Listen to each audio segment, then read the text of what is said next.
Assalamualaikum warahmatullahi wabarakatuh. Perkenalkan, nama saya Aisyah Tiara Wahyudi dari kelas 11 IPA 1 nomor absen 6. Di sini saya akan menjelaskan tentang alat reproduksi pria, mulai dari pengertian apa itu reproduksi, organ reproduksi pria bagian luar dan bagian dalam, kesehatan reproduksi mulai dari penyakit atau kelainannya, serta penyebab, pencegahan, dan cara pengobatannya. Dan yang terakhir adalah teknologi reproduksi, yaitu sistem KB pada pria. Yang pertama, apa sih itu reproduksi? Nah, reproduksi adalah proses biologi suatu individu untuk menghasilkan individu baru. Makhluk hidup melakukan reproduksi untuk mempertahankan jenisnya agar tidak punah. Yang kedua, yaitu organ reproduksi pada pria, terdapat bagian luar dan bagian dalam serta spermatogenesis. Bagian luar ada penis dan skortum. Skortum itu kantung yang terdiri dari kulit dan otot yang membungkus testis dan terletak di antara penis dan anus serta di depan perineum. Fungsinya skortum itu untuk menjaga suhu testis agar tetap optimal, yakni di bawah suhu tubuh sekitar 34 derajat Celcius. Nah, organ reproduksi pria bagian dalam terdapat testis, saluran kelamin, serta kelenjar kelamin. Testis adalah kelenjar kelamin jantan pada hewan dan manusia. Pada manusia atau pria punya dua testis yang dibungkus dengan skortum. Nah, testis ini berperan pada sistem reproduksi dan sistem endokrin. Fungsi testis sendiri untuk memproduksi sperma dan memproduksi hormon seks pria seperti testosteron. Tubulus seminiferus adalah bagian dari testis yang berfungsi sebagai tempat pembentukan sperma. Berikut, kelenjar kelamin pada wanita terletak pada ovarium dan menghasilkan hormon estrogen dan progesteron. Pada pria terletak di bagian testis dan hormon yang dihasilkan yaitu testosteron yang berfungsi mempertahankan proses pembentukan sperma dan menemukan ciri-ciri kelainan sekunder. Berikutnya adalah proses spermatogenesis. Spermatogenesis adalah proses pembentukan sperma. Proses spermatogenesis ini membutuhkan hormon LH dan FSH.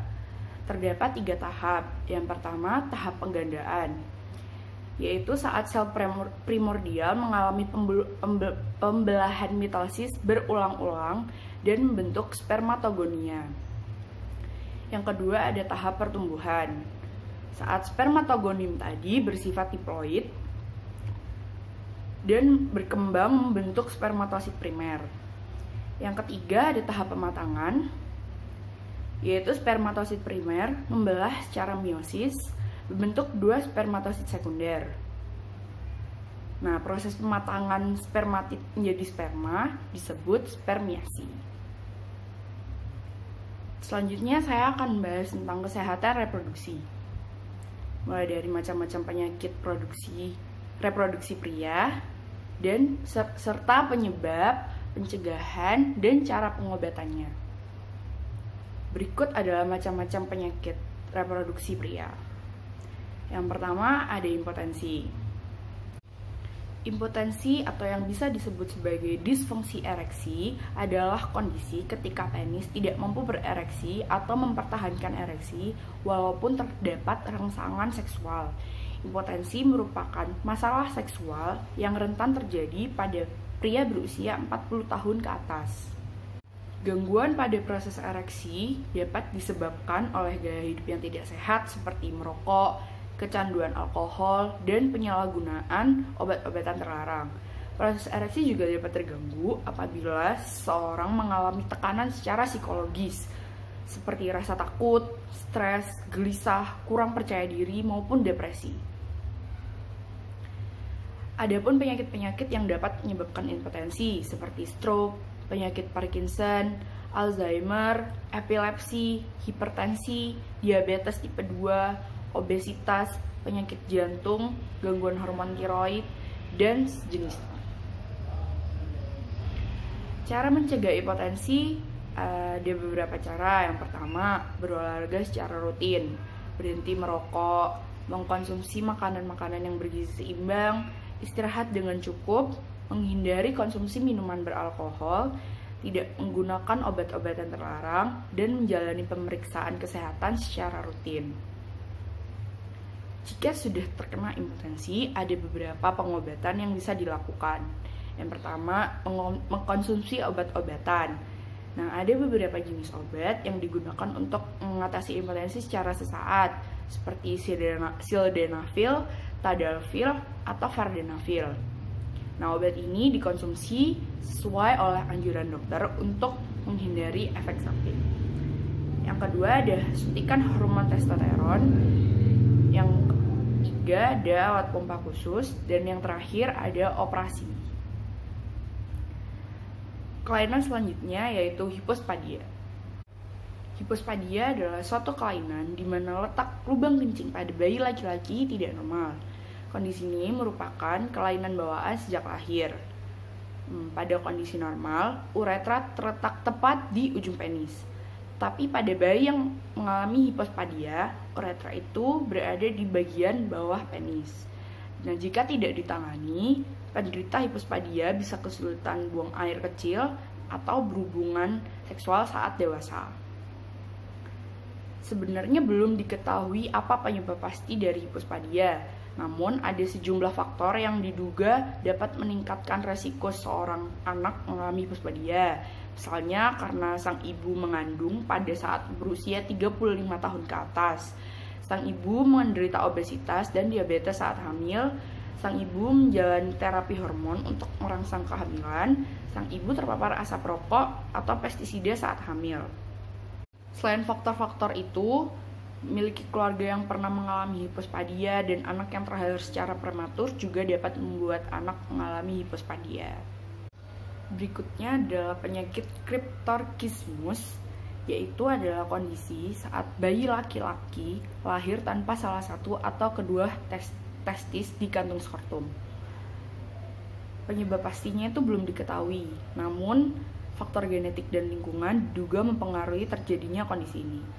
Selain itu, terdapat sejumlah kondisi pada bayi dan ibu hamil yang dinilai meningkatkan resiko terjadinya Cryptorchidismus, yaitu lahir prematur, lahir dengan berat badan rendah, riwayat Cryptorchidismus di dalam keluarga, paparan bahan kimia, riwayat sering mengkonsumsi alkohol selama kehamilan, riwayat terpapar asap rokok selama kehamilan, dan obesitas atau diabetes yang dialami oleh ibu saat hamil.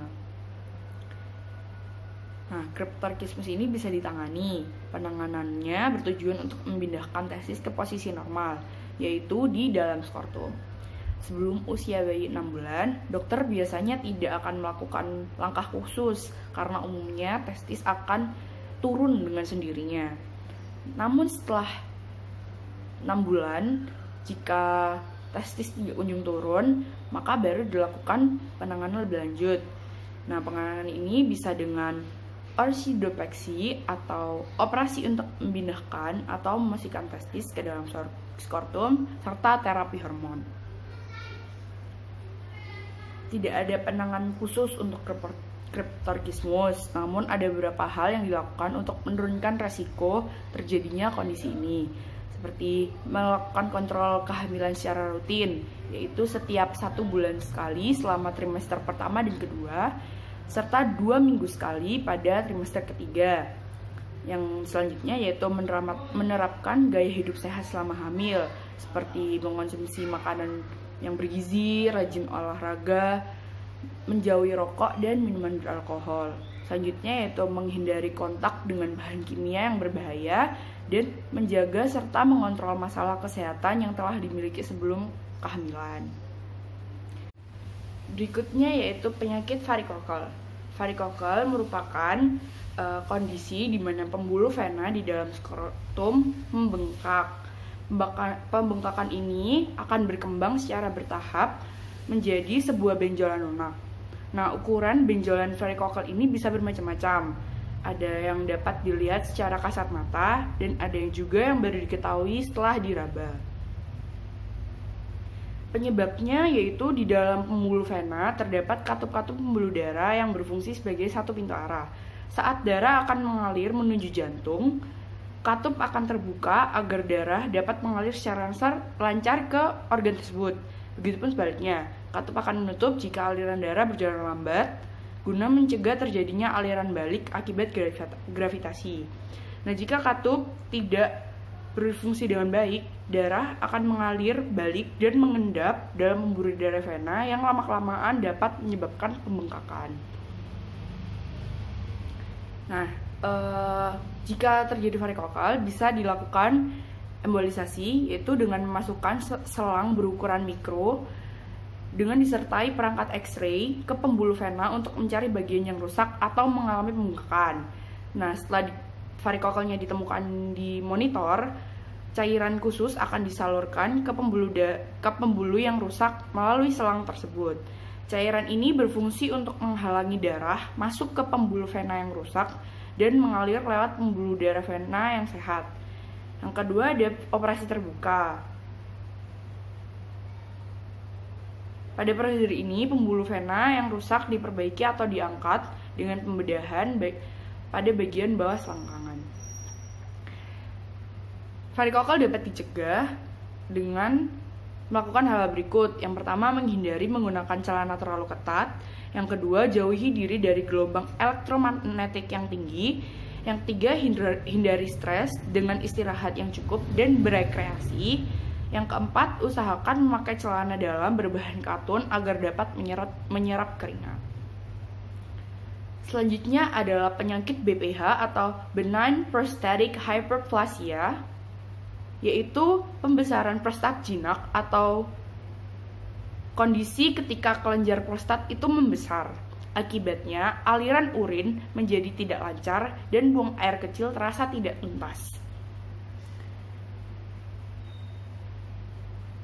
Biasanya pembesaran prostat itu terjadi terutama pada pria usia 60 tahun ke atas. Penyebab BPH ini diduga terkait dengan perubahan pada keseimbangan kadar hormon seksual seiring pertambahan usia pria. Terdapat juga beberapa faktor yang menyebabkan terjadinya BPH ini. Yang pertama, berusia di atas 60 tahun. Kedua, kurang berolahraga.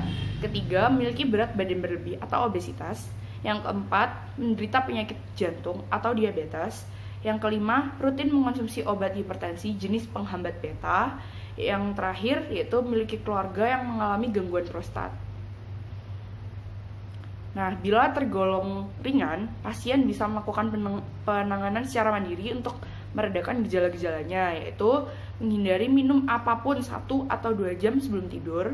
Yang kedua, membatasi asupan minuman yang mengandung kafein dan alkohol. Yang ketiga, membatasi konsumsi obat pilek yang mengandung dekongestan atau antihistamin. Tidak menahan atau menunda buang air kecil, membuat jadwal untuk buang air kecil, misalnya tiap 4 atau 6 jam sekali. Menjaga berat badan ideal, berolahraga secara teratur, dan mengelola stres dengan baik. Nah, bila tidak bisa melakukan pengobatan secara mandiri, biasanya akan dibantu dengan obat-obatan, yaitu seperti penghambat alfa, seperti tamsulosin untuk memudahkan buang air kecil, penghambat 5-alfa reductase seperti finasteride atau dutasteride untuk menyusutkan ukuran prostat. Bisa dengan operasi, dengan transrectal resection of the prostate atau TURP, yaitu metode operasi yang paling sering digunakan untuk mengangkat kelebihan jaringan prostat. Yang terakhir ada transrectal incision of the prostate atau TUIP. Nah, TUIP ini tidak mengangkat jaringan prostat, namun membuat irisan kecil pada prostat agar aliran urin menjadi lancar. Penyakit selanjutnya yaitu hidrokel. Nah, hidrokel ini adalah penumpukan cairan di sekeliling testis yang bisa menyebabkan pembengkakan dan menimbulkan nyeri pada skrotum. Normalnya skrotum akan terasa kencang tetapi tidak keras. Pada penderita hidrokel, skrotum akan terasa lunak seperti balon yang berisi air jika disentuh. Hidrokel ini biasanya terjadi pada bayi laki-laki yang baru lahir, tapi juga bisa dialami oleh pria dewasa. Meski umumnya tidak berbahaya, pemeriksaan dokter tetap diperlukan untuk menyingkirkan kemungkinan hidrokel disebabkan oleh penyakit serius seperti kanker testis. Ada dua jenis hidrokel, yaitu hidrokel pada bayi dan hidrokel pada pria dewasa. Hidrokel pada bayi ini terjadi akibat kelainan perkembangan saat bayi masih di dalam kandungan. Kelainan ini menyebabkan penumpukan cairan di dalam skrotum. Nah, hidrokel pada pria dewasa umumnya disebabkan oleh operasi hernia inguinal, cedera atau benturan pada skrotum, penyakit kaki gajah, peradangan pada saluran sperma, dan tumor testis. Hidrokel ini bisa dilakukan pengobatan, namun pada bayi biasanya menghilang dengan sendirinya. Sedangkan hidrokel pada pria dewasa umumnya hilang setelah 6 bulan. Nah, jika tidak kunjung hilang dan membesar dan menimbulkan nyeri, maka biasanya akan dilakukan hidrokolektomi atau membuat sayatan pada skrotum untuk mengeluarkan cairan di dalamnya. Nah, hidrokolektomi ini tergolong operasi kecil sehingga pasien bisa pulang pada hari yang sama setelah operasi. Cara lain yaitu aspirasi, yaitu dengan mengeluarkan cairan di dalam skrotum melalui jarum khusus atau aspirasi.